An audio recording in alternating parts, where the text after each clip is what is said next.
Hi guys, it's Frankie from Frankie Tech. Good to see you guys again, and welcome to the 4th annual Frankie Tech Phone Awards 2021.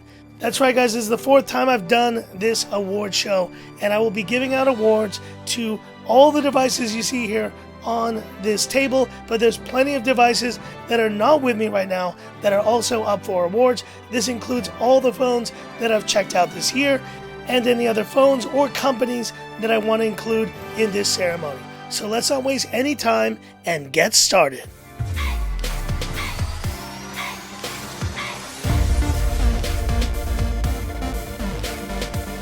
So starting with the camera section, and we go to Best Photo Camera.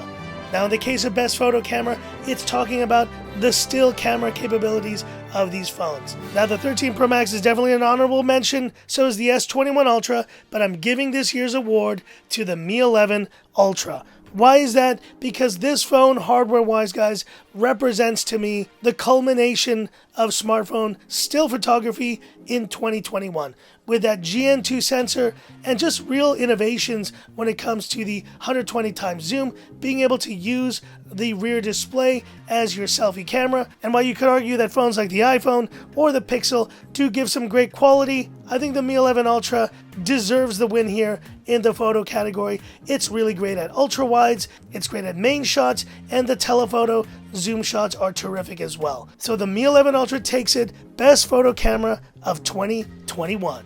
But of course, we also give another award out in this section. It's Best Video Camera. Do I need to say any more? Of course, the winner is the iPhone 13 Pro Max. And the 12 Pro Max, I think, would have even won this award had this phone not released. But now, the 13 Pro Max takes it to the next level. It is just incredible, the consistency that iPhone is able to deliver in the video camera front. And while others have gotten close, you can't deny that the best video camera of 2021 is the iPhone 13 Pro Max.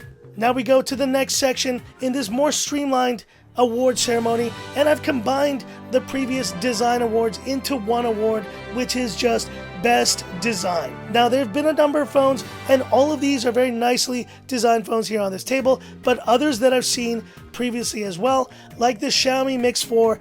Shout out to that phone with a great ceramic back, and the only phone to have really nailed the under display camera this year. But if I'm gonna give one award out, it's to a phone I did hands-on with a couple months back, the VIVO X70 Pro Plus. With this gorgeous vegan orange leather, just amazing build quality. This thing truly is at another level. And honestly, I think this is a refreshing type of design compared to all the other glass slabs we see out there. My best design of 2021 is the VIVO X70 Pro Plus. And now we head into the big awards, starting with Best Budget Phone. Now, this one was a tough one because there's been a lot of phones from both POCO, Xiaomi, and other players that have tried to deliver a great budget experience. Even phones like the Realme 8 5G and many more could fit that list. But I do think the winner this year is POCO. And I want to give an honorable mention here to a terrific phone, the POCO X3 Pro, which earlier this year I think really deserved that budget title because it just delivered at every front. Yes, LCD display, but 120 Hz, Snapdragon 860, it's a phenomenal phone. But looking at the more recent release, there's one 5G capable phone that I think, although not the best phone of the year or even the best phone from POCO this year, I do think deserves some praise for the killer value it brought, and that is the POCO M4 Pro 5G. And yes, it's not a perfect phone, like I said, with a plastic back. Design wasn't my favorite, but here's the deal, guys. POCO keeps bringing such great value to the market, and their 5G offering in the M4 Pro 5G is hard to beat for that price. You could name other phones, but I think just as a theme of the year, delivering 5G to even lower and lower values, I gotta give the win here to the M4 Pro 5G. And now we go to Best Mid-Range Phone, and I've been waiting the entire year to see if there was another phone that was going to top this one in the Best Mid-Range, and we're talking mid-range from a Xiaomi users, Realme users, China phone tech users perspective. I'm not talking about the US perspective where you're going to say a Pixel 5a is the best mid-range phone. Maybe in the States it is, but in the rest of the world, your winner is the Redmi Note 10 Pro. Guys, what can I say about this phone that has already not been said? My gosh, when this came out, it made a splash. With that 120Hz AMOLED display, really solid build quality, and the Snapdragon 730, yes, it's a 4G phone, but for the price, what you get with this device, I think is still unsurpassed in many ways. And with that 108 megapixel main camera, yes, there's been many other iterations, I feel, of this phone, but this is the OG. In my opinion, the best mid-range phone of 2021 overall is the Redmi Note 10 Pro. But now we go to best software, and there have been some major improvements on the Xiaomi front, and MIUI 12.5 is definitely delivering some great software improvements. But guys, if I'm going to have to give it to one of these phones for the win, in terms of software, I'm going with iOS 15 on the iPhone 13 Pro Max. And iOS 15 is not exactly a super exciting piece of software, but it is one thing, guys, super and ultra reliable. And I really do think that iOS 15 is just proving to me that this software is now powerful enough and, flexible enough to make a lot of you Android guys out there consider using this iPhone as your main device. And while MIUI 12.5, ColorOS, or even Samsung's One UI have made strides, I don't think they can top iOS 15 on the iPhone 13 series. And now we come to, guys, the Frankie Tech Fail Award, and this one goes to either a phone or a company that I feel has really missed the mark. Well, we've never had a company repeat in this category, but I guess we will today, because the Frankie Tech Fail Award goes to OnePlus. OnePlus, guys, back in the day, folks, OnePlus was on target to delivering the best phone every single year, and the company was on the rise with that never settle attitude. Those days are far behind us. And with the merger with Oppo, the Oppification of OnePlus was complete, and I did say that would lead to the death of Oxygen OS. That is exactly what we've seen. Yes, they still make decent phones, but they have lost so much credibility and so much just respect in the tech community. I truly believe now that OnePlus's days are far behind. I did say I would give them the most improved award last year, but they didn't, and so that's why for the second and last time I'm giving OnePlus my Frankie Tech Fail Award once again. What a bummer. But now to the most improved award, and we've gotten quite a few different phones and even pieces of software I wanted to think about in this list. Like MIUI 12.5 has definitely improved the experience of a lot of these Xiaomi phones.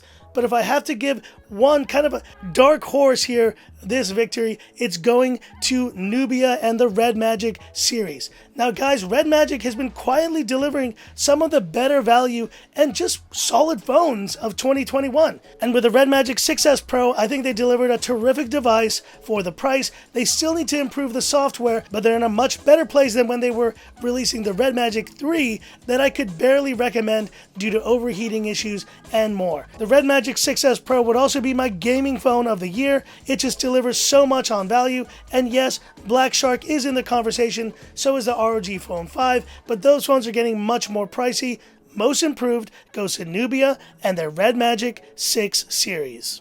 And now here we go, guys. We come down to the wire, the final 3 awards of this ceremony. Best Affordable Flagship. Guys, I've been waiting to give this phone this award, and no other phone has come close.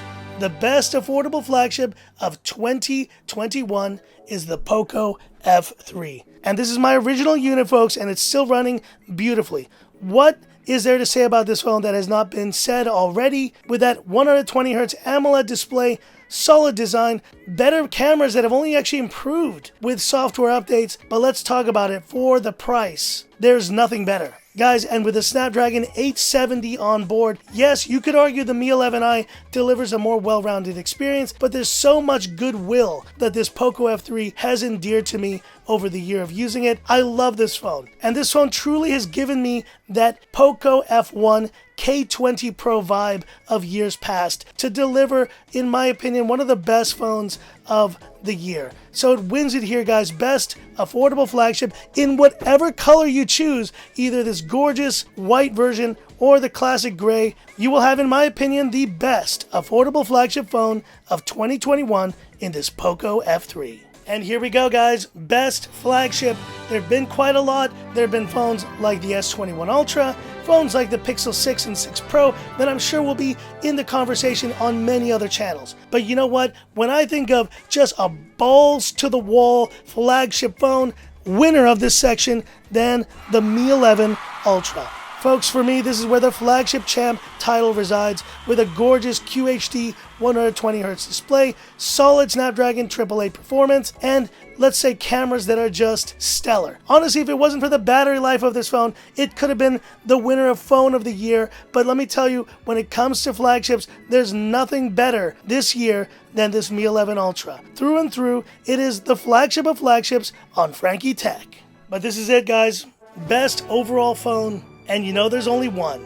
And what's interesting, guys, is that last year I did pick the Pixel 4a, which I felt represented the tough year of 2020, and trying to pick something that was affordable, that really did everything that you needed. This year, this is one of the most expensive phones that you can buy, but I truly believe delivers at every single level, and that is why it's my phone of the year. It's none other than the iPhone 13 Pro Max. Folks, no matter what, whether you love Android more or you hate Apple, there's no denying that Apple nailed it this year with the iPhone 13 Pro Max and the 13 Pro series. But this phone is something special. From having come from the 12 Pro Max, it was a great phone, but there were big issues in terms of battery life and in terms of just overall smoothness and performance. This phone has solved all those problems. But let's go down the list here. Design. Is it an ugly design? No, it's a great design. Yes, it's a bit heavy with a reduced notch, and with this gorgeous Pacific blue, I think it is just stunning. And the real additions of ProMotion on this phone, the incredible A15 Bionic performance, and cameras that have truly delivered some of the best results of any phone this year. But if there's one reason, folks, for me to give this the win, it is for battery life. Look at this, 11 hours of screen on time and an average 10-day of 8.5 hours. This is how you build the best overall phone of the year. And in many ways, folks, this iPhone 13 Pro Max has really shown the refinement that Apple does over generations to truly deliver an outstanding device. Whether you love it or hate it, guys, for me, it is the best overall phone of 2021, and it wins the award for the year. The iPhone 13 Pro Max takes it. But hit me up in the comments. And of course, yes, the biggest snub of the year is not mentioning Pixel 6 and 6 Pro in this video. To be honest, guys, I think the 6 Pro is probably a better phone. The 6 was good as well, but it did not win in any of these categories. And I think for once, this is one award show where the Pixel 6 and 6 Pro will not be getting any real recognition for just delivering solid but really flawed devices in many ways. It is definitely my snub of 2021, but I think that is deserved. But hit me up in the comments. What are your thoughts on my picks? And yes, this will probably be a controversial video as usual, but of course, I appreciate all the support, guys. But hit me up in the comments. I'd love to hear about it. And that's it for this video. If you liked it, give me that thumbs up. And if you love the content of Frankie Tech, subscribe to the channel. Hit that bell icon for future updates. Another phone year down and completed, guys. But hopefully we will see some more innovations in 2022. Phones have definitely gotten boring, but thanks to a few highlights this year, like the phones on this table, we had at least some devices that took it to the next level. Let's hope we see many more in 2022. So that's it, and this is where I leave you by saying, this is Frankie Tech signing off. Have a good one. You can't change my mind this year. This is the best.